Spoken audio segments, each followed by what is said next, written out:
عودة المحاكم الإسلامية إلى الحكم مرة ثانية حلم يراود هؤلاء المقاتلين الذين يجوبون شوارع العاصمة الصومالية وأحياءها المتفرقة، فعلى نحو شبه يومي يستعدون لتحقيق هذا الحلم وإخراج من يقولون إنهم جلبوا المآسي للبلاد.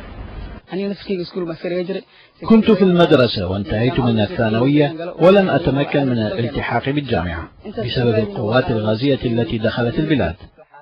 لكن اللافت للنظر أن مقاتلي المحاكم ليسوا موحدين تحت راية واحدة كما كانوا في عام 2006، فالجهود الدبلوماسية التي جرت مؤخرا في جيبوتي لم تمر دون أن تترك انعكاساتها على وحدة صفوف رموزها ومقاتليها.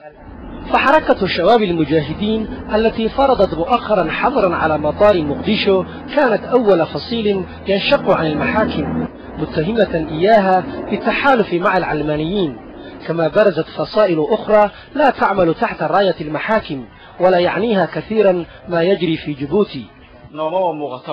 لا تبدو لنا أي إيجابيات تنتج عن هذه الاتفاقية، لأن الدول التي وراءها وفي مقدمتها أمريكا أكدت أنها تهدف إلى تمزيق صفوف المجاهدين إلى معتدل ومتشدد، ولذلك لا نرى من ورائها أي فائدة سوى تعزيز العدو الذي يحتل البلد.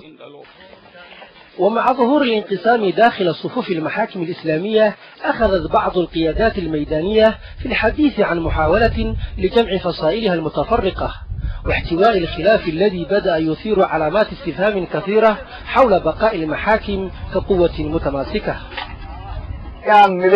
نسعى إلى توحيد صفوفهم، ولأجله بذلنا جهودا حثيثة لتشكيل قيادة واحدة لهم، والآن ترون أنهم مواجهة العدو في كل منطقة في البلاد، ونريد أن نعمل على توحيد صفوفهم.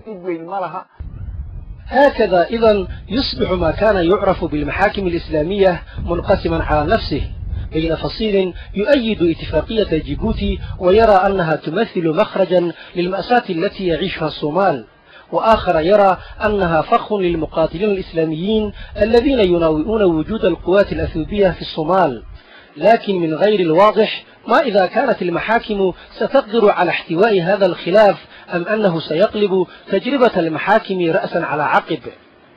بعد الانقسام الذي دب في صفوف المحاكم الإسلامية على خلفية مؤتمر جيبوتي لم يعد ثمة شيء يجمع فصائلها أكثر من مقاتلة القوات الأثيوبية الموصوفة عندهم بالمحتلة، لكن ما يتساءله الكثيرون هو ماذا سيجمعها لو خرجت القوات الأثيوبية. عمر محمود، الجزيرة، مقديشو.